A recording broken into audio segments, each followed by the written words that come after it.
우리 좀 긴 본문이지만 우리가 함께 소리내어서 또박또박 말씀을 봉독하겠습니다. 시작. 사라가 127세를 살았으니 이것이 곧 사라가 누린 횟수라. 사라가 가나안 땅 헤브론 곧 기랏 아르바에서 죽음에 아브라함이 들어가서 사라를 위하여 슬퍼하며 애통하다가 그 시신 앞에서 일어나 나가서 헷 족속에게 말하여 이르되 나는 당신들 중에 나그네요 거류하는 자이니 당신들 중에서 내게 매장할 소유지를 주어 내가 나의 죽은 자를 내 앞에서 메어다가 장사하게 하시오.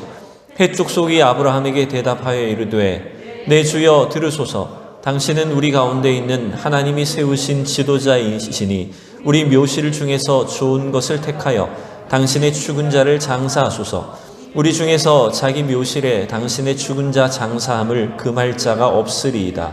아브라함이 일어나 그 땅 주민 헷 족속을 향하여 몸을 굽히고 그들에게 말하여 이르되 나로 나의 죽은 자를 내 앞에서 내어다가 장사하게 하는 일이 당신들의 뜻일진데 내 말을 듣고 나를 위하여 소할의 아들 에브론에게 구하여 그가 그의 반머리에 있는 그의 막벨라 굴을 내게 주도록 하되 충분한 대가를 받고 그 굴을 내게 주어 당신들 중에서 매장할 소유지가 되게 하기를 원하노라 하매 에브론이 헷 족속 중에 앉아 있더니 그가 헷 족속 곧 성문에 들어온 모든 자가 듣는 데서 아브라함에게 대답하여 이르되 내 주여 그리 마시고 내 말을 들으소서. 내가 그 밭을 당신에게 드리고 그 속의 굴도 내가 당신에게 드리되 내가 내 동족 앞에서 당신에게 드리오니 당신의 죽은 자를 장사하소서. 아브라함이 이에 그 땅의 백성 앞에서 몸을 굽히고 그 땅의 백성이 듣는 데서 에브론에게 말하여 이르되 당신이 합당히 여기면 청하건대 내 말을 들으시오. 내가 그 밭값을 당신에게 주리니 당신은 내게서 받으시오. 내가 나의 죽은 자를 거기 장사하겠노라. 에브론이 아브라함에게 대답하여 이르되 내 주여 내 말을 들으소서. 땅값은 은 400세겔이나 그것이 나와 당신 사이에 무슨 문제가 되리이까. 당신 주는 자를 장사하소서. 아브라함이 에브론의 말을 따라 에브론이 헷 족속이 듣는 데서 말한 대로 상인이 통용하는 은 400세겔을 달아 에브론에게 주었더니 마므레 앞 막벨라에 있는 에브론의 밭 곧 그 밭과 거기에 속한 굴과 그 밭과 그 주위에 둘린 모든 나무가 성문에 들어온 모든 헷 족속이 보는 데서 아브라함의 소유로 확정된지라. 그 후에 아브라함이 그 아내 사라를 가나안 땅 마므레 앞 막벨라 밭 굴에 장사하였더라. 마므레는 곧 헤브론이라. 이와 같이 그 밭과 거기에 속한 굴이 헷 족속으로부터 아브라함이 매장할 소유지로 확정되었더라. 아멘. 할렐루야. 우리 한번 앞뒤 좌우로 인사 나누겠습니다. 사랑하고 축복합니다. 오늘도 우리 주님의 은혜 가운데 이렇게 귀한 예배로 부름받은 줄로 믿습니다. 오늘은 이제 창세기 23장 말씀으로 우리 이 한 장을 좀 긴 본문이지만 함께 다루어 보도록 하겠습니다.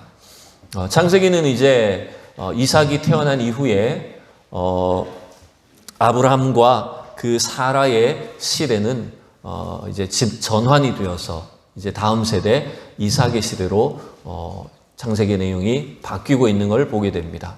그래서 23장에서는 아브라함의 아내 사라가 죽음을 당하고 그리고 24장으로 넘어가면 이제 이삭이 결혼을 하게 되는 그 내용으로 바뀌게 되죠. 그런데 여러분 단순히 아브라함과 또 그 아내 사라가 죽음으로 끝이 났다. 그리고 자연스럽게 이삭의 시대로 전환이 되고 넘어갔다라고 하는 그런 의미가 아니라 하나님이 택하여 주신 믿음의 사람 아브라함과 사라는 그들이 부름받은 뒤에 하나님의 부름을 받은 뒤에 이 약속의 땅에 거주하면서 그들이 죽음을 당할 때까지 이 세상 마지막 호흡, 마지막 순간에 이르기까지 끝까지 하나님의 약속을 붙잡고 사는 삶이었다라고 하는 것을 보여줍니다. 결국 우리 성도의 삶이라는 것이 뭘까요? 우리도 이 땅을 보통 평범한 사람들처럼 다 태어나서 점점 나이가 들고 병이 들기도 하고 노쇠해져서 죽음을 피할 수 없는 보통 사람이지만 여러분 믿음의 백성들 하나님의 자녀들이 다른 점이 뭘까요? 그것은 바로 우리는 약속을 받은 사람들이다라는 것입니다. 하나님의 약속을 붙잡고 그 약속을 믿는 믿음으로 끝까지 마지막까지 주님 앞에 부름을 받을 때까지 그 약속을 따라 사는 사람들이다라고 하는 것을 우리가 알 수가 있습니다. 그래서 오늘 23장도 여러분 설교의 제목은 단순히 사라의 죽음, 사라의 어떤 사망 사건을 다루는 것처럼 보이지만 그보다 더 중요한 것이 있다라고 하는 것들을 23장에서 우리에게 가르쳐 줍니다. 우선 우리 1절, 2절을 먼저 함께 살펴보도록 하죠. 우리 1절, 2절을 같이 읽어봅시다. 시작. 사라가 127세를 살았으니 이것이 곧 사라가 누린 횟수라. 사라가 가나안 땅 헤브론 곧 기럇 아르바에서 죽음에 아브라함이 들어가서 사라를 위하여 슬퍼하며 애통하다가 아브라함의 아내 사라가 이제 127세로 이 세상을 떠났다라고 하는 것으로 23장이 시작을 합니다. 좀 특이한 것은 여러분 성경에 많은 인물들이 사건이 기록이 되어 있지만 특히 여성들에 있어서 몇 살을 살았다 그리고 몇 세에 죽었다라고 하는 것들이 여성 인물들이 기록된 것은 거의 없습니다. 여러분 기억나는 사람 있나요? 대부분 남자들 위주로 누가 몇 세를 살고 하나님께 부름을 받았다. 왕들도 마찬가지고 그런 기록들은 좀 많이 있지만 여성 인물들 같은 경우에 몇 세를 살았다라고 하는 것들이 기록에 남아있는 건 거의 없고 아마 이 사라가 유일한 것 같아요. 사라가 아마 장수해서 그럴까요? 어떤 사라가 오래 살았다 혹은 남들보다 더 건강했다 뭐 이런 것들을 가르쳐주기 위한 의미는 아닌 것 같아요. 보다 더 중요한 것은 이 아브라함과 사라가 제가 서두에 말씀드린 것처럼 남들보다 더 오래 살았다 혹은 더 훌륭한 사람이다 큰 일을 많이 했다 이런 의미가 아니라 이들은 마지막 순간까지 하나님의 약속을 붙잡고 산 사람이었다라고 하는 것들을 강조하는 것이 아닌가 싶습니다. 그래서 이 히브리서 11장에 가보면 아브람과 사라에 대한 기사들을 정리하는 가운데 이런 표현들이 나옵니다. 여러분 히브리서 11장 11절 12절 두 절을 한번 같이 보시죠. 특히 사라에 대해서 이렇게 말합니다. 같이 읽어봅시다. 시작. 믿음으로 사라 자신도 나이가 많아 단산하였으나 잉태할 수 있는 힘을 얻었으니 이는 약속하신 이를 미쁘신 줄 알았음이라. 이러므로 죽은 자와 같은 한 사람으로 말미암아 하늘의 허다한 별과 또 해변의 무수한 모래와 같이 많은 후손이 생육하였느니라. 아멘. 하나님은 이 사라의 생애를 어떻게 보면 여러분 인간적으로 보면 참 별로 남긴 게 없잖아요. 겨우 아들을 낳지 못한 자식을 낳지 못하는 한 여인이 기구한 운명으로 살다가 마지막에 하나님의 은혜를 입어서 자식을 낳게 되고 그런데 여러분 그것이 단순한 어떤 신기한 현상이 아니라 오늘 히브리서 11장에 보니까 뭐라고 말했어요? 약속하시니 하나님을 미쁘신 줄 알았다. 그 하나님의 약속을 믿음으로 신뢰했기 때문에 하나님으로부터 그런 은혜와 축복을 얻었다라고 이렇게 말을 하고 있습니다. 그것이 바로 아브라함과 사라의 생애였다라고 하는 것입니다. 여러분 오늘 이 시대에 성도로 부름받은 저와 여러분에게도 마찬가지라고 생각합니다. 어떤 것이 위대한 삶일까요? 누가 이 세상을 잘 살았다고 말을 할 수 있을까요? 오래 사는 것, 건강한 것, 세상 사람들에게 유명하고 많은 업적을 남기는 것, 물론 그러한 것들이 다 중요할 수 있겠지만 여러분 가장 중요한 것, 하나님 앞에 가장 중요한 것은 뭐냐 하면 우리 하나님의 그 약속을 따라 믿는 믿음으로 사는 것입니다. 여러분 우리가 하나님께 쓰임받는 것은 다른 것이 아닙니다. 저와 여러분이 하나님께 쓰임받는 것은 여러분 끝까지 하나님의 약속을 믿는 것입니다. 우리가 뭔가 대단하고 훌륭한 사람이 되어야만 하나님께 쓰임받는 것이 아닙니다. 여러분 그런 의미에서 보면 꼭 오래 살아야만 그 사람이 쓰임받았다라고 말할 수도 없습니다. 여러분 짧게 살아도 하나님의 약속을 믿는 믿음으로 또 하나님의 그 약속을 끝까지 붙잡은 삶으로 그 믿음을 지켰다면 그 사람은 하나님께 쓰임받는 사람입니다. 반대로 여러분 아무리 오래 살아도 죄송합니다. 여기 오래 사신 분들한테 하는 말이 아니라 아무리 우리가 나이가 많이 들었다고 해도 하나님의 약속과 상관이 없이 자기밖에 모르는 삶이라고 한다면 여러분 그 사람은 전혀 하나님과는 상관이 없는 사람이고 주님으로부터 쓰임받은 사람이 아니다라고 볼 수가 있습니다. 성경에 보면 여러분 스데반과 같은 집사님은 얼마나 짧게 살았습니까? 어떻게 보면 꽃 피워보지도 못하고 제대로 하나님의 교회가 이 땅 가운데 확 펼쳐지는 것들을 보지도 못하고 일찍 순교했습니다. 그러나 그 마지막 주님 앞에 가는 순간까지 사람들로부터 돌로 쳐서 죽임을 당한 그 순간까지 스데반 집사님은 그 얼굴이 천사와 같았다라고 말합니다. 하나님의 그 약속을 분명히 붙잡는 믿음으로 이 세상 마지막 호흡을 살았고 그 믿음을 많은 사람들에게 자신을 핍박하는 사람들에게까지 보여주는 삶이었습니다. 또 사도 바울은 어떻습니까? 그가 유대교의 정통한 율법학자로서 어떻게 보면 대단한 삶을, 대단한 지위와 권세와 어떤 유명한 것들을 드러낼 수 있었지만 자기의 모든 것들을 다 내려놓고 오직 예수 그리스도의 복음을 위해서 그는 집도 없이 그가 그를 섬기는 어떤 교회도 없이 정처 없이 떠돌아다니고 수없이 많은 고난과 핍박을 당하고 결국 로마 감옥에서 쓸쓸히 죽임을 당할 수밖에 없었어요. 그러나 여러분 우리는 그 삶을 결코 헛되고 어리석다라고 말하지 않습니다. 끝까지 하나님의 약속을 붙잡는 삶이었고 또 하나님 나라를 목적으로 한 삶이었기 때문에 가장 가치 있고 의미 있는 삶이었다라고 우리는 이렇게 이해를 합니다. 여러분 지금도 저와 여러분이 무슨 대단한 인물들은 아니지만 우리는 한 가정에 한 남편의 아내로서 한 아내의 남편으로 또 믿음의 자녀들을 둔 부모로서 저와 여러분들이 주어져 있는 여러분의 가정과 또 직장과 학교나 사업이나 그 모든 자리에서 여러분 하나님의 약속을 붙잡는 그래서 주님 앞에 끝까지 쓰임받는 귀한 성도들이 될 수 있기를 축복합니다.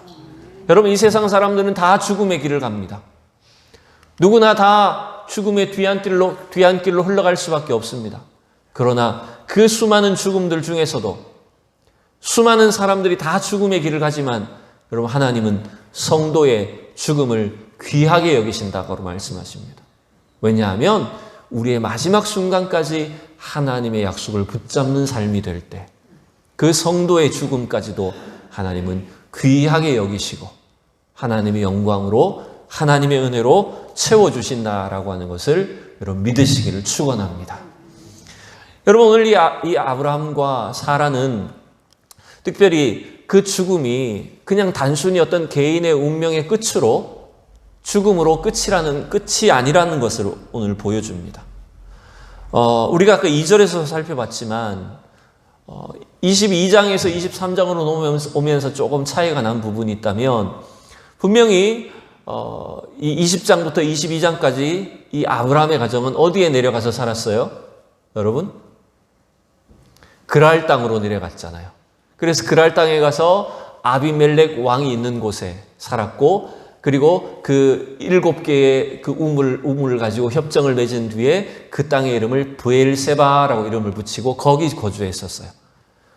아브라함이 이삭을 모리아산에 하나님께 바치려고 갔다 온 뒤에도 브엘세바에 다시 돌아갔다라고 이렇게 22장에 기록을 했었습니다. 그런데 오늘 사라는 어디에서 죽었다라고 말을 하죠? 어디에서 죽었다고요? 아까 2절에 있었잖아요. 자막이 넘어가 버려가지고. 어디에서요? 네, 헤브론 곧 기럇 아르바에서 죽었다라고 말을 합니다. 여러분 이게 그냥 단순히 어디에서 죽었다 사망 장소를 그냥 가리킨 게 아니라 뭔가 이게 굉장히 의미가 깊은 것 같아요. 왜냐하면 그랄 땅에 내려가서 브엘세바에서 수년을 살다가 지금 그 사이에 언제 이주를 했는지는 모르겠지만 이 사라가 죽은 장소가 헤브론이라는 거예요. 즉 원래 하나님이 아브라함에게 주셨던 그 조카하고 헤어져서 정착했던 그 헤브론 땅에 다시 돌아왔다라고 하는 걸 알 수가 있습니다. 무슨 이유인지 모르겠습니다. 다시 헤브론 땅으로 돌아왔고 거기에서 지금 거주하는 가운데 이 사라가 죽었다라고 하는 거예요. 그리고 이 아브라함은 사라가 죽은 뒤에 그 매장지를 장사할 곳을 찾는데 굳이 그 헤브론에서 매장지를 찾는 이야기를 길게 이야기를 합니다. 오늘 20장 전체가, 그죠? 무덤을, 그 매장지를 찾는 이야기예요. 그래서 어떻게 보면요, 23장이 사라의 죽음에 어떤 초점이 맞춰져 있기보다 어디에 더 초점이 맞춰져 있을까요? 네. 아브라함이 그 아내를 위해 혹은 그 자손들을 위해 매장지를 구했다라고 하는 것에 훨씬 더 많은 초점이 맞춰져 있습니다. 거기에 많은 이야기의 분량이 할애가 되어 있는 걸 여러분 볼 수가 있습니다. 여러분 이게 오늘 23장의 핵심이에요. 왜 아브라함은 이 헤브론 땅에 매장지를 구했을까? 그리고 또 그 매장지를 굳이 엄청나게 비싼 돈을 주고 구입을 했을까? 이게 오늘 23장 우리가 주목해 봐야 될 질문들입니다.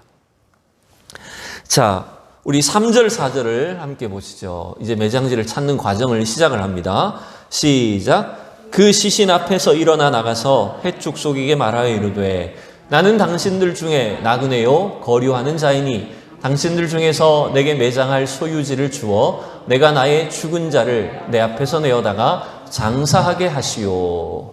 자, 이제 아브라함이 아내를 위해서 애곡하기를 이제 어느 정도 그치고 일어나서 이제 헷 족속에게 나가서 말을 합니다. 헷 족속은 지금 이 지역에 살고 있는 헤브론 땅에 살고 있는 원주민들이라고 보시면 돼요. 아브라함 헷 족속에게 지금 나가서 매장지를 구하고 있는데 여러분 좀 의아하게 느껴질지 모르겠지만 지금 아브라함이 갈대아 우르를 떠나서 지금 이 가나안 땅에 온 지가 한 몇 년 됐을까요? 횟수로 따져보면 75세 때 내려왔고 지금 아내가 127세에 죽었어요. 그러면 사라를 기준으로 생각하면 사라가 10살이 작거든요. 그럼 몇 년이 지났어요? 예? 한 2년? 맞죠? 사라가 65세에 내려와서 127세에 소천을 했으니까 62년이 지난 거예요. 이제 머리를 쓰셔야 돼요. 그죠? 예, 어느 목사님 그렇게 말씀하시더라고요. 교회 올 때는 성경책만 가져오지 말고 뇌를 가지고 오라고. 예, 생각을 좀 해야 된다고. 예, 62년이 지났어요. 그런데 여러분 신기하게도 아브라함이 62년이 지나는 시간 동안에 가나안 땅에 땅 한 평도 마련하지 못했어요. 자기 땅이 없어요. 여전히 아브라함은 자기를 뭐라고 말합니까? 4절에 보니까 나는 당신들 중에 나그네요 거류하는 자다 이렇게 말을 합니다. 이방인이에요. 시민권이 없는, 재산도 제대로 없는 그런 삶을 살고 있다는 거예요. 지금 정부가 참 좋아할 것 같아요. 네, 집도 없고 땅도 없고 부동산 특이도 하지 않고. 어쨌든 여러분이 아브라함은 이 불법까지는 아니지만 그 거류민의 신분으로 인해서 굉장히 사실은 불편한 삶을 계속 이어나가고 있습니다. 그 지역에 있는 사람들과 계속해서 마찰도 일어날 수밖에 없고 여러 가지 어떤 시민권이 없는 그런 존재처럼 손해를 볼 수밖에 없죠. 제가 미국에 잠깐 가보니까 미국에 있는 우리 한국 사람들, 대부분의 동양 사람들이 마찬가지겠지만 시민권, 영주권이나 시민권을 받은 사람들도 있지만 사실은 많은 대다수의 사람들이요, 영주권이 없는 사람들이 굉장히 많더라고요. 네. 그래서 사실은 불법 체류자로 사는 거예요, 그냥 미국에서. 그래서 정부에 이렇게 공식적으로 직업을 가질 수도 없고. 근데 이제 한 가지 유일하게 이제 좋은 거는 뭐냐면, 좋다기보다는 이제 불법 체류자인 것이 있어도 지금 정부는 다르겠지만 옛날에는 쫓아내지는 않았어요. 그리고 아이들도 불법 체류자의 신분이어도 자녀여도 고등학교까지는 다 교육을 시켜주는 거였어요. 미국에 보니까. 이제 대학에 딱 들어갈 때 되니까 아이들이 이제 고민을 하는 거예요. 왜냐하면 영주권이 없으니까. 학비가 너무 비싸지고. 그런 막 고민을 하는 걸 봤어요. 뭐 그와 같지는 않겠지만 아브라함도 지금 이 나그네 신분으로서, 이방인의 신분으로서 60년이 넘는 삶 동안 이 가나안 땅에서 제대로 자기 땅도 아직도 마련하지 못하는 그런 형편 가운데 있었다는 걸 볼 수가 있습니다. 여러분, 보통 이 당시의 형편으로 봤을 때 혹은 관습으로 봤을 때 만약 가족 중에 누군가가 죽는다라고 하면 어디에 매장을 하는 게 보통 관습일까요? 어디에 매장을 하면 좋겠다라고 생각을 할까요? 네? 여우도 죽으면 어디를 향해 죽는다고요? 자기 고향을 향해 뭐 죽는다 뭐 그런 말이 있잖아요. 진짜인지 모르겠지만 여러분 이 당시의 형편에 왔을 때 아브라함이나 사라가 죽으면 어디에 묻히고 싶어 할까요? 나를 고향 땅에 묻어다오 이 생각을 할 수밖에 없어요. 그죠? 그래서 여러분 애굽에 내려갔던 야곱이 자기가 애굽에서 죽은 뒤에 뭐라고 유언을 합니까? 내가 죽은 뒤에 다시 가나안 땅에 묻어달라라고 이렇게 이야기를 했잖아요. 근데 여러분 놀랍게도 아브라함과 사라의 고향은 어디예요? 갈대아 우르예요. 자기 고향을 떠나온 지 60년 지났는데 그 고향 땅을 가고 싶어 하지 않고 하나님이 주신 이 약속의 땅을 자기의 본향이라고 믿고 있어요. 그래서 아브라함은 굳이 돈을 주고서라도 이 헷 족속에게서 이 헤브론에 있는 땅을 매장지를 구하겠다라고 요구하고 있는 것입니다. 근데 여러분 또 이 헤브론 사람들 보세요. 헷 족속을 이렇게 말을 합니다. 아브라함에게. 좀 글씨가 작아졌지만 6절만 보면 이렇게 되어 있어요. 내 주여 들으소서 당신은 우리 가운데 있는 하나님이 세우신 지도자이시니 우리 묘실 중에서 좋은 것을 택하여 당신의 죽은 자를 장사하소서. 우리 중에서 자기 묘실에 당신의 죽은 자 장사함을 금할 자가 없으리이다. 아브라함은 자기 스스로를 이방인으로 거류민이라고 표현을 했지만 헷 족속 사람들은 또 아브라함을 뭐라고 설명해요? 네, 당신은 우리 가운데 있는 하나님이 세우신 지도자이십니다. 굉장히 아브라함을 또 인정을 해줍니다. 여러분 우리가 어떤 도덕적, 윤리적으로 이 세상 사람들에게 인정받는 것이 절대 목표는 아닙니다. 그러나 여러분 하나님의 자녀들은 하나님의 백성들은 우리가 이 세상에서 대단한 어떤 힘이나 부나 명예와 권력이 있지 않더라도 여러분 믿지 않는 세상 사람들로부터 하나님의 백성으로 하나님이 세우신 사람들로 인정받는 그런 축복이 있으시기를 축원합니다. 그래서 여러분 이 헷 족속 사람들이 아브라함에게 도리어 우리 묘지들 중에 원하는 곳 어디든지 다 사용하십시오라고 제의를 합니다. 근데 여러분 아브라함은 절대로 그것을 그냥 받아들이지 않았어요. 공짜로 그 호의를 받아들이지는 않았어요. 그래서 이후의 내용은 전부 다 계속해서 아브라함과 헷 족속 사이에 이 매장지를 구입하는 그 논쟁이 계속 이어집니다. 굉장히 길어요. 자세히 보기 힘들 만큼 길어요. 일단 7절을 보면 아브라함이 어떤 태도를 갖습니까? 아브라함이 일어나 그 땅 주민 헷 족속을 향하여 몸을 굽히고 라고 되어 있습니다. 7절에도 아브라함은 몸을 굽혔다라고 되어 있고 여러분 12절에도 가보면 아브라함이 또 몸을 굽혔다라고 표현을 합니다. 여러분 기본적으로 아브라함은 이 헷 족속을 향해서 자기가 하나님이 이 약속의 땅을 주셨지만 헤브론 땅을 자기의 약속의 땅으로 주셨다고 믿고 있지만 여러분 그 땅 거주민들에 대해서 원주민들에 대해서 철저히 겸손한 모습을 가지고 있습니다. 여러분 우리가 오늘 사실은 목사로서 교인들로서 세상 사람들에게 별로 존경받지 못하는 그런 시대에 좀 살고 있습니다. 그래서 여러분 어디 가서 제가 목사인데요 이런 말 하기가 사실 그렇게 자랑스럽지 않은 시대에 있어요. 사람들이 어떻게 볼까? 이런 생각을 하기도 해요. 근데 여러분 오늘 이 아브라함이 이 믿지 않는 세상 사람들 가운데에서 하나님의 축복과 하나님의 은혜를 받은 자이지만 철저하게 자기 자신을 낮추고 겸손한 모습을 보였다라고 하는 것들을 여러분 우리가 잘 이해를 해야 됩니다. 저와 여러분도 그러해야 됩니다.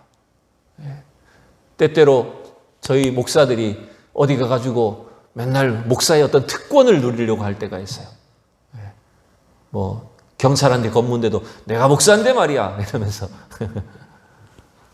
저도 한번 찬스를 쓴 적이 있습니다. 사실 부끄럽지만 장례식장 가다가 제가 신호 위반을 한번 했어요. 뒤에 교인들 태우고 봉고차 몰고 사거리를 지나는데 마음이 좀 급해가지고 딱 신호가 딱 걸릴 때, 지나갈 때, 이렇게 바뀔 때 딱 통과를 했더니 바로 경찰이 잡더라고요. 그래서 목사 찬스를 써서 양복을 이제 검은 넥타이를 메고 있으니 미안하다고 장례식을 가느라 그랬다고, 교회에서 장례식을 가느라 그랬다고 막 사정을 해가지고 찬스를 한번 썼습니다만 사실은 좀 부끄러워요, 사실 그런 것들이.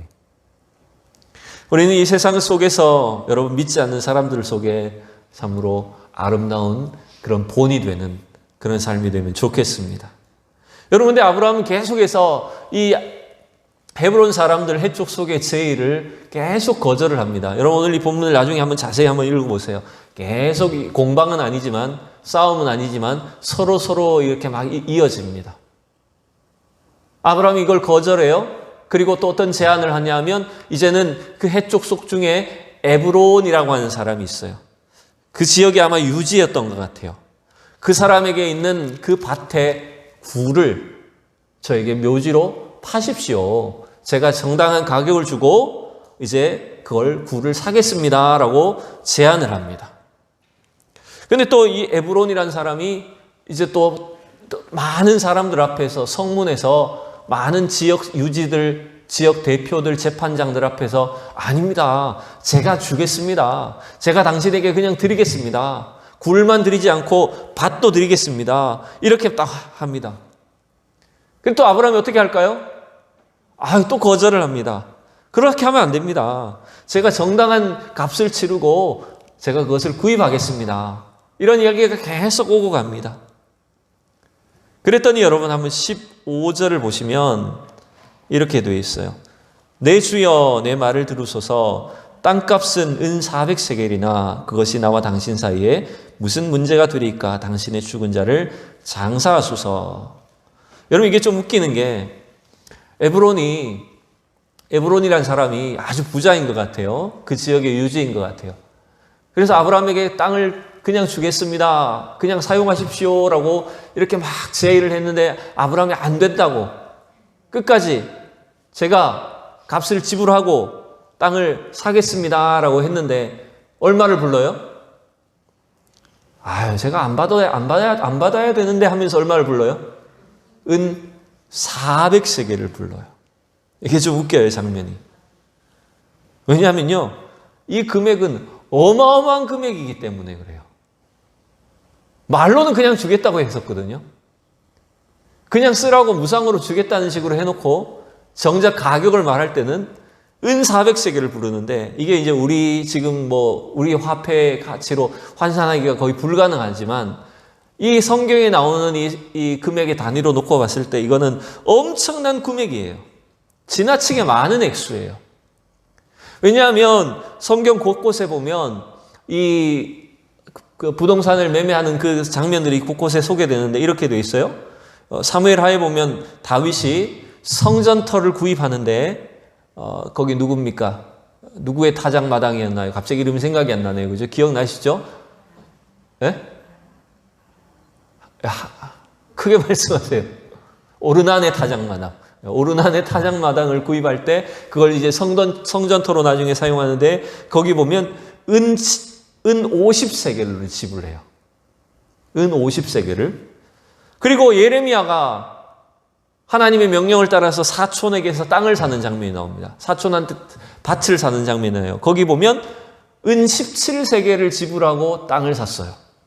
근데 여러분, 지금 아브라함이 이 에브론이라는 사람한테 밭하고 거기에 딸려있는 굴을 사는데 얼마를 줘요?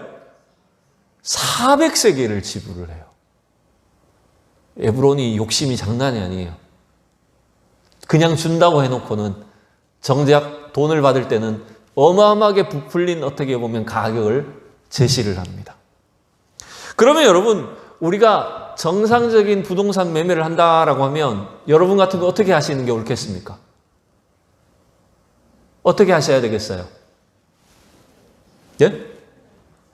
크게 말씀해 보십시오. 내 땅이 아니니까 뭐 지금 아무 관심이 없어요. 어떻게 해야 됩니까? 흥정을 해야죠. 그 지역의 정상적인 시세에 맞게 이걸 흥정을 해서 값을 다시 재산정을 해서 이 거래가 이루어지도록 해야 될 텐데 아브라함은 한마디도 토를 달지 않고 달라는 대로 400세겔을 다 지불을 합니다. 사라가 살아있었으면 난리 났을 거예요. 죽었기에 망정이지. 바가지 썼어요, 말하자면. 여러분, 왜 아브라함은 협상을 하지 않고 이 엄청난 가격에, 비싼 가격에 이 땅을 샀을까요? 여러분, 이게 오늘 사실은 굉장히 중요한 일입니다. 일단 여러분, 이 말씀은요, 아브라함은 단지 자기 아내의 무덤을 필요로 해서만 이 땅을 산 것이 아닙니다. 여러분, 언뜻 생각하면 빨리 이걸 장사를 지내야 되니까, 그죠? 시체를 오래 놔둘 수 없고 더운 날씨에 빨리 이걸 장사를 치러야 되니까 급하게 무덤을 구하느라고 달라는 대로 비싼 돈을 주고 샀을까요? 그런 개념이 아니에요. 여러분, 아브라함, 제가 서두에 말씀드렸듯이 아브라함과 사라는 하나님이 주신 이 헤브론 땅의 약속의 땅을 하나님이 주신 땅으로 믿고 있어요. 아내의 죽음이라고 하는 이 계기를 통해서 이 땅을 사게 되었지만 이 땅은, 헤브론은 자기 자신들뿐만 아니라 이제 앞으로 하나님이 약속하신 그 믿음의 후손들에게 하나님 주신 땅이라고 하는 것을 믿는 거예요. 그래서 이 엄청난 말도 안 되는 가격 같지만 그 땅을 구입함으로 인해서 하나님의 그 약속이 궁극적으로 이루어질 수 있도록 하는 기초를 놓는 거예요. 여러분, 이게 참 놀라운 일이에요. 이게 믿음의 행동이란 말이에요. 세상적으로 보면 여러분, 믿음의 행동은 참 어리석어 보입니다. 미련한 거래를 해요. 바가지를 쓰고 속는 것처럼 보여요. 근데 하나님이 이 아브라함을 통해 주신 이 믿음은요, 지금 당장 나의 삶을 보는 게 아니에요. 현재의 모습을 보는 게 아니에요. 하나님이 주신 그 약속이 먼 훗날 우리 자손들을 통해서 어떤 식으로 이루어질 것이다 라고 하는 그 계획들을 바라보는 거예요. 이게 참 생각해 보세요. 여러분, 하나님의 약속이라는 측면을 지금 아브라함과 사라가 죽을 때까지 과연 얼마나 이루어졌는지를 한번 여러분 생각해 보세요. 하나님이 갈대아 우르에서 아브라함과 사라를 불러내실 때 두 가지 약속을 주요하게 주셨어요. 그 언약은 크게 보면 항상 두 가지예요. 뭐죠? 하나는 자손에 대한 약속이에요. 너의 자손을 하늘의 별과 같이 땅의 모래와 같이 많게 할 것이다. 민족의 조상이 되게 할 것이다. 약속하셨어요. 그리고 또 하나는 뭐예요? 이 땅을 내 자손에게 주겠다라고 약속하셨어요. 근데 지금 보세요. 23장에 와서 사라가 죽을 때까지 이 약속은 얼마나 성취가 되었나요? 얼마나 이루어졌나요? 자손이 어떻게 됐어요? 겨우 이삭 아들 하나 낳았어요. 수많은 민족의 조상이 되는 그 그림이 이제 겨우 아들 하나 낳은 거예요. 이삭 장가도 못 갔어요, 여러분. 손자도 없어요. 40세 노총각 돼서 장가가요, 이삭이.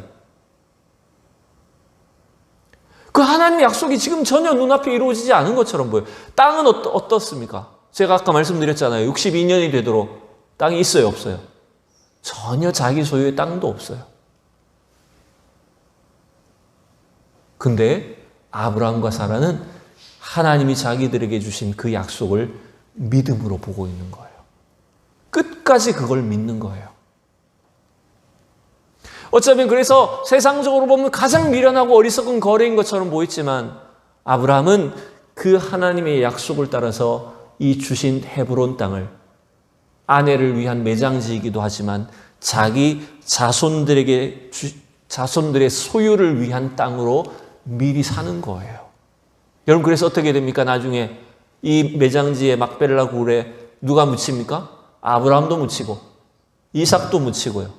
또 야곱도 여기 묻히게 되고 요셉도 애굽에서 죽었지만 나중에 그 뼈를 이곳으로 가지고 와서 여기에 매장을 하게 되죠. 그리고 여러분 결국 그 아브라함이 구입해 놓은 이 땅 때문에 먼 훗날 200만 명이 넘는 이스라엘 민족이 애굽에서 가나안으로 이주할 수 있는 명분이 생기는 거예요.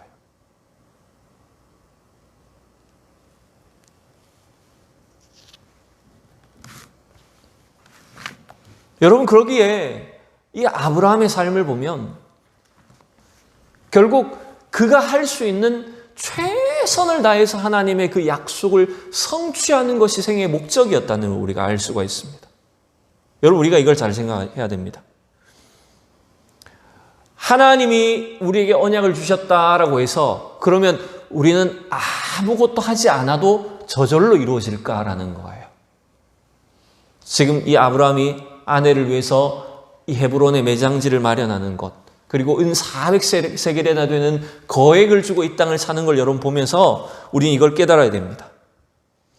여러분, 절대로 아브라함은 공짜로 얻으려고 하지 않았다는 거예요. 아브라함이 그냥 땅을 주겠다고 하는 햇사람들의 제의를 굳이 거절하고 비싸게 땅을 구입을 합니다.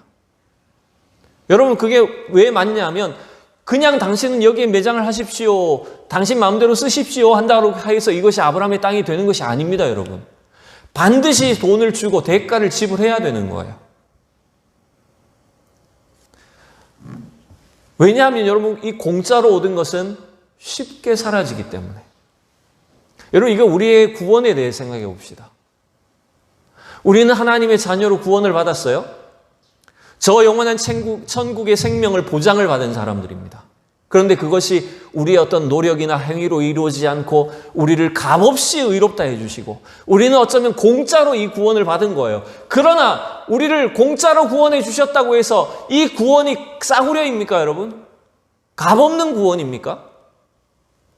우리가 하나님의 은혜를 입은 하나님의 자녀라고 해서 이 땅의 모든 삶이, 하나님 자녀의 그 풍성한 삶이 아무 노력도 하지 않고 아무것도 하지 않는데 여러분, 저절로 이루어질까요? 아유, 하나님 알아서 하시겠지. 가만히 있는다고 주님이 우리의 삶을 그저 그냥 풍족하게 해주시고 축복해 주실까요? 우리의 가정이나 직장이나 사업이나 학업이 여러분 아무 노력도 하지 않는데 난 하나님의 자녀니까 모든 걸 저절로 다 인도를 해 주실까요? 그런 법은 없습니다, 여러분. 아브라함이 보여주는 것처럼 우리가 하나님의 약속을 믿는 그 믿음 가운데서 지금 우리가 할 수 있는 최고의 노력을 다 해야 되는 거예요. 땀을 흘려야 되고 눈물로 기도해야 되고 우리가 할 수 있는 최선의 노력을 성실함으로 우리에게 맡겨진 일들을 감당할 때 그 하나님이 약속하신 일들을 우리를 통해서 하나씩 이루어 갈 수 있게 된다는 것입니다. 여러분, 이게 하나님께 쓰임받는 자녀의 모습입니다. 자, 이제 마지막으로 우리가 함께 살펴봅니다.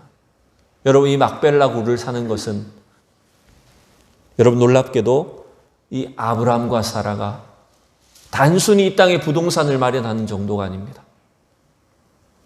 하나님이 우리에게 주신 그 천국에 대한 비전을 오늘 이 땅에 심는 삶입니다.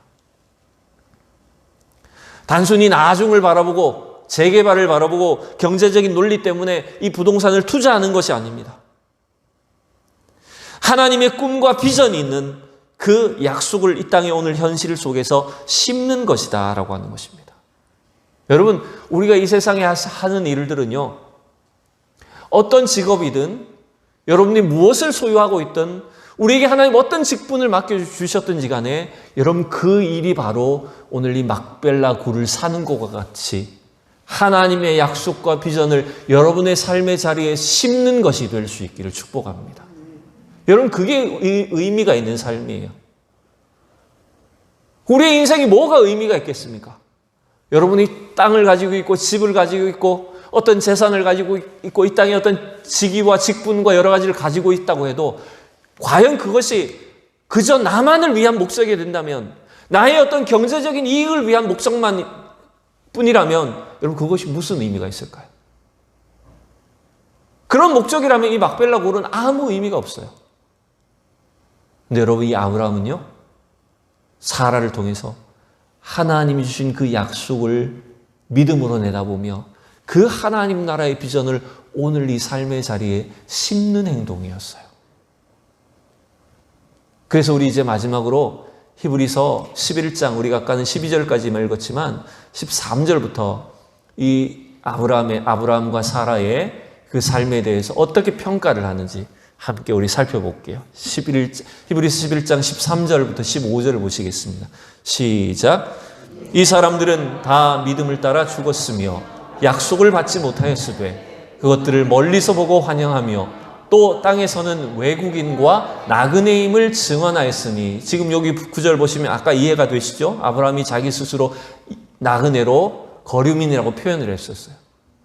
그러나 여러분, 믿음을 따라 죽었는데 약속을 받지는 못했다고 말해요. 이게 무슨 말이냐면 하나님의 약속이 눈앞에 당장 이루어지는 건 보진 못했어요. 그러나 그 약속을 믿음으로 죽을 때까지 살았어요. 그리고 이제 어떻게 하는지 봅시다. 14절, 15절 시작. 그들이 이같이 말하는 것은 자기들이 본향 찾는 자임을 나타냄이라. 그들이 나온 바 본향을 생각하였더라면 돌아갈 기회가 있었으려니와. 그들이 나온 바 본향은 어디예요? 갈대아 우르예요. 이 땅의 본향이에요. 이 세상의 것을 추구하는, 이 세상의 어떤 유익과 이 세상의 만족을 추구하는 것이 이 땅의 본향입니다. 근데 아브라함과 사라는 이 땅에 있는 본향을 추구하지 않았어요. 그걸 사모하지 않았어요. 어디를 본향으로 삼았을까요? 마지막 16절 시작. 그들이 이제는 더 나은 본향을 사모하니 곧 하늘에 있는 것이라. 이러므로 하나님이 그들의 하나님이라 일컬음을 받으시기를 부끄러워하지 아니하시고 그들을 위하여 한 성을 예비하셨느니라. 아멘. 아브라함은 그 헤브론 땅을 구입하는 것이 바로 주님께서 주신 예비하신 저 본향을 미리 이 땅에 심는 작업이었다는 거예요. 여러분, 그러한 삶을 살 때 저와 여러분의 모든 일들이 의미가 있습니다. 하나님, 우리의 가정이, 우리 자녀들이 하는 일들, 우리가 기업을 경영하고 직장을 다니고 이 모든 일들이 하나님 나라, 저 영광스러운 천국을 위해서 지금 하나님 이 땅 가운데 그 하나님 영광을 나타내는 축복의 씨앗으로 심어지게 해달라고. 여러분, 그런 소망을 품어야 됩니다. 그때 의미가 있습니다, 여러분. 그래서 그저 우리는 세상 사람들처럼 나만 잘 되기 위해서, 나만 잘 먹고 잘 살기 위한 그것이 목적이 아니라 믿지 않는 이 헤브론 사람들 가운데 하나님 나라 저 본향을 바라보며 하나님 천국의 축복을 많은 사람들 가운데 드러내며 정말 하나님의 축복의 그릇으로 쓰임받을 수 있는 그런 존재들이 될 수 있도록 저 여러분 이 시대 속에 그 믿음의 씨앗을 심고 축복의 그릇이 되며 주님 앞에 쓰임받는 그런 우리 성도들이 다 될 수 있기를 진심으로 축원합니다. 여러분, 오늘 이 말씀과 같이 오늘도 이 아브라함과 이 사라의 마지막 생에 우리도 주님 앞에 가는 그 순간까지 하나님의 약속을 끝까지 붙잡고 하나님의 축복 은혜를 수많은 사람들에게 드러내며 증거하는 귀한 생애가 될 수 있으시기를 축원합니다. 함께 기도하겠습니다. 살아계신 하나님 은혜를 감사합니다. 오늘 이 아브라함이 아내 사라의 장례를 위하여 약속의 땅 막벨라굴을 구입하며 하나님께서 주신 약속을 붙잡고 주님 저 천국을 소망하며 믿음으로 씨앗을 심는 것처럼 오늘도 우리의 삶 속에 우리의 가정과 우리 자녀들과 우리의 직장과 또 사업과 모든 일들을 통하여서 하나님의 놀라운 축복을 이 땅에 심고 주님의 능력을 온 세상 가운데 드러내며 증거하는 그런 믿음의 도구들이 다 되게 하여 주시옵소서. 살아계신 예수님의 이름으로 기도하옵나이다. 아멘.